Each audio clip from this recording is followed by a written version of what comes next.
नमस्कार students and dear viewers, myself doctor Avdhesh Sharma Anil, assistant professor government girls college Nagaur.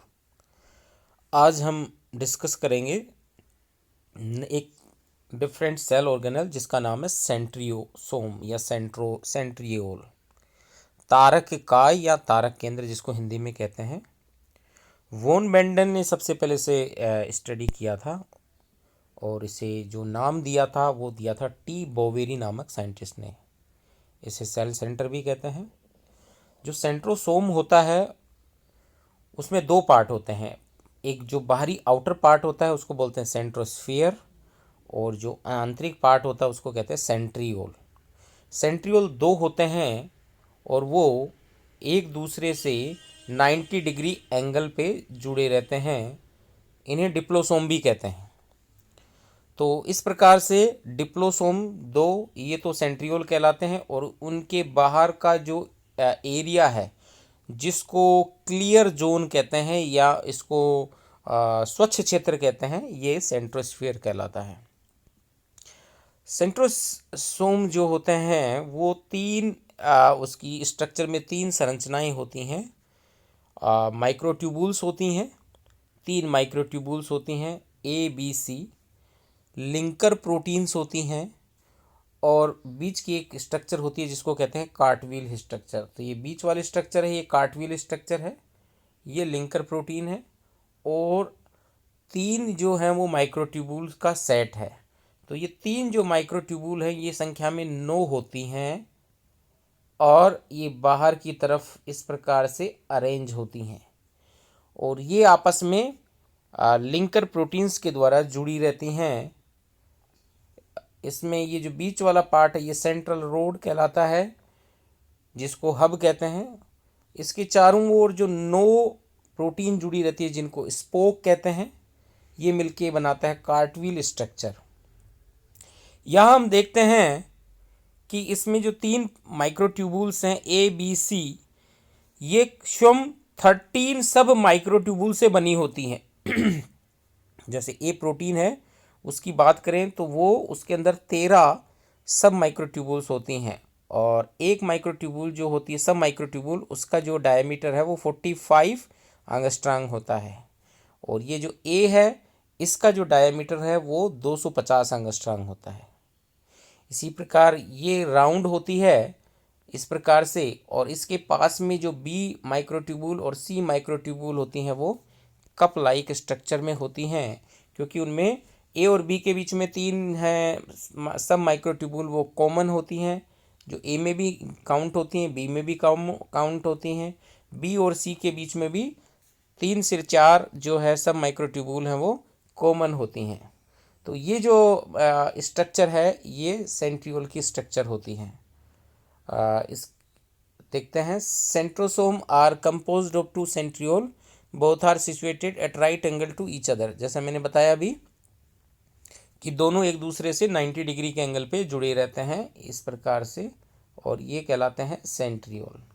और ये main part होता है सेल जो ऑर्गेनल्स में सेल सेंटर का पार्ट होता है। Centriole is discovered by van Beneden as discovered them the centre of origin of astral raise.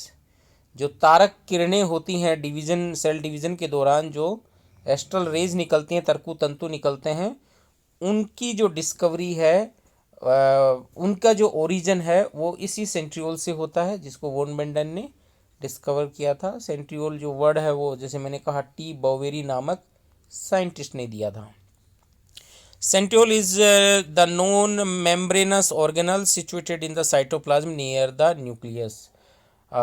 ये नॉन मेम्ब्रेनस ऑर्गेनल्स है ये, और राइबोसोम एक दो ऐसे सेल ऑर्गेनल हैं जिनमें मेम्ब्रेन नहीं पाई जाती है।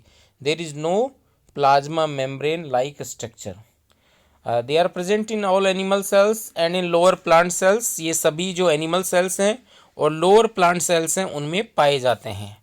लोअर प्लांट सेल का मतलब जैसे फ्लैजिलेटेड प्लांट सेल है, एल्गी हो गई, मोटाइल एल्गी हो गई, गैमेट्स हो गए, राइट, जिम्नोस्पर्म जैसे कुछ हैं, उनमें भी क्या पाए जाते हैं, सेंट्रियोल पाए जाते हैं।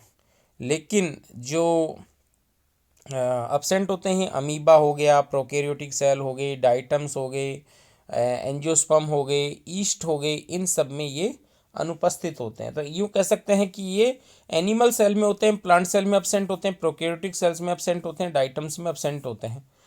हालांकि ये कुछ एल्गी जो होती हैं उनमें प्रेजेंट होते हैं।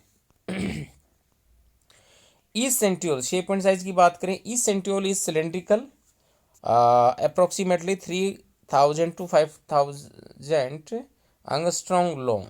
तो ये 3000 से 5000 एंगस्ट्रॉन्ग लंबे होते हैं और 1500 से 1800 एंगस्ट्रॉन्ग डायमीटर होता है। ऐसे इस प्रकार इसकी स्ट्रक्चर होती है। Centriole generally found near to nucleus in a pair in form of small granules, केंद्रक के पास पाए जाते हैं। A centriole is made up of 9 group of fibres arrange in a circle. मैंने अभी बताया आपको कि 9 जो है वो माइक्रोट्यूबुल होती हैं जो कि एक ग्रुप में अरेंज होती हैं और बीच में एक सेंट्रल रोड होती है। तो इसमें जो पैटर्न होता है उसको हम बोलते हैं 9+1 पैटर्न, जबकि जो सीलिया और फ्लैजिला होता है उसमें 9+2 पैटर्न होता है। Each of the 9 set is a triplet composed of 3 microtubule that is ABC। 9 जो सेट हैं वो मैंने अभी बताया क्या है, वो ABC हैं, 3 माइक्रोट्यूबुल से बने होते हैं। Each microtubule is 2500 angstrom long and 250 angstrom diameter. प्रत्येक जो माइक्रोट्यूबुल है वो लगभग 2500 एंगस्ट्रॉम लंबी होती है और उसकी मोटाई की बात करें तो वो 250 एंगस्ट्रॉम मोटी होती है।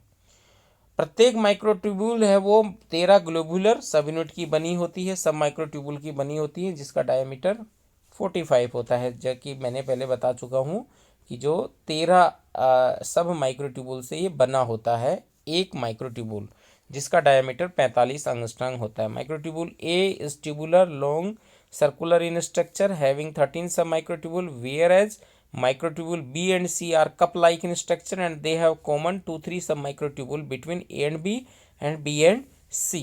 ये मैं बता चुका हूँ कि B और C के बीच में 2 से 3 जो सब माइक्रोट्यूबुल होती हैं वो कॉमन होती हैं। A और B और C के बीच में दोनों के बीच में कुछ कॉमन होती हैं, बाकी A में 13 होती हैं।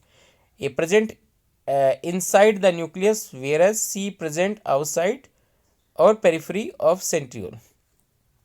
अच्छा, ए की जो पोजीशन होती है वो अंदर की ओर होती है यानी न्यूक्लियस की तरफ होती है, जबकि सी है वो बाहर की तरफ सिचुएटेड होती है।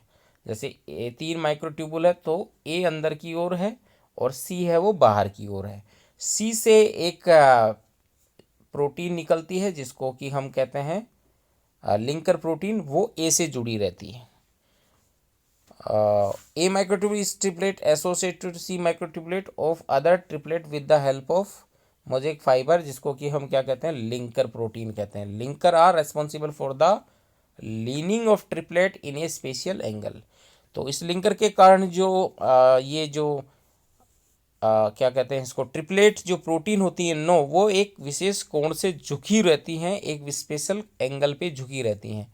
इसलिए दूर से देखने पे इसकी स्ट्रक्चर हमें कैसी दिखाई देती है, गाड़ी के पहिए जैसी दिखाई देती है, इसलिए हम इसको कार्टव्हील स्ट्रक्चर भी कहते हैं। Centriole show cartwheel structure in which one central rod और hub is made up of 2 longitudinal fibres surrounded by 9 spoke.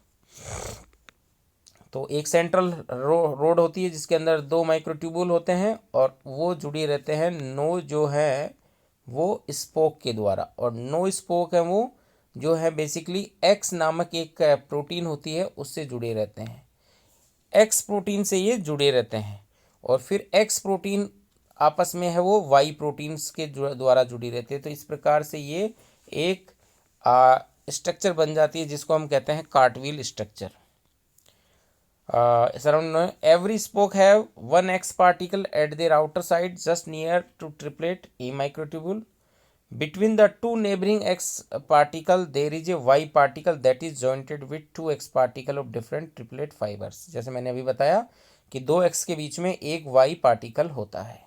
तो इस प्रकार से ये जो स्ट्रक्चर बनती है ये क्या कहलाती है, कार्टव्हील स्ट्रक्चर। जैसा कि इसमें यहाँ पे हमने देख रखा है कि ये सेंट्रल रोड है, हब है, इससे ये क्या निकल रही हैं, ये जो है ये स्पाइक प्रोटीन है और ये एक्स प्रोटीन से जुड़ी हुई है। एक्स ए के जस्ट नीचे होती है, ये ए है, ये बी है और ये सी है, तो ये एक्स यहाँ पे है।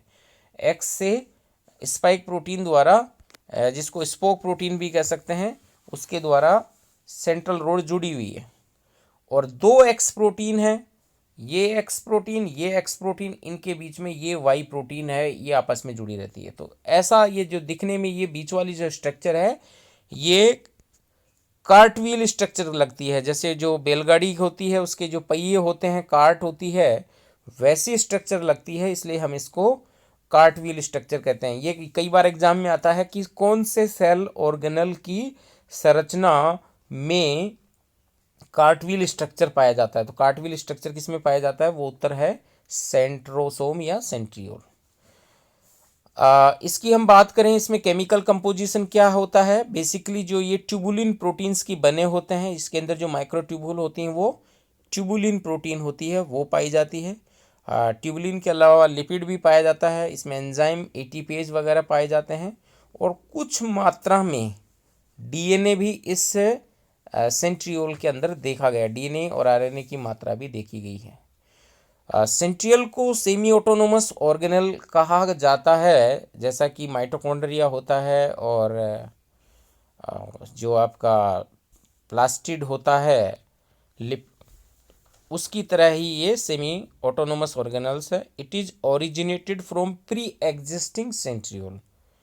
पहले वाले से ही ये डबल बनते हैं, दो बनते हैं, फिर दोनों दूसरी दिशाओं में चले जाते हैं, फिर दो सेंट्रियोल हो जाते हैं, और दो सेंट्रियोल से एस्ट्रल रेयर के सेल्स डिवाइड होने के बाद में जो एग्जिस्टिंग सेंट्रियोल है उसी से दूसरा सेंट्रियोल डेवलप हो जाता है। At the time of cell division centrosome is divided into two centriole, each migrate to the different pole of the cells and there it make triplet tubular structure. और वहाँ पे फिर ये वापस ट्रिपलेट है वो तीन जो है वो ट्यूबुलर स्ट्रक्चर बना लेता है। तो ये है हमारा सेंट्रियोल।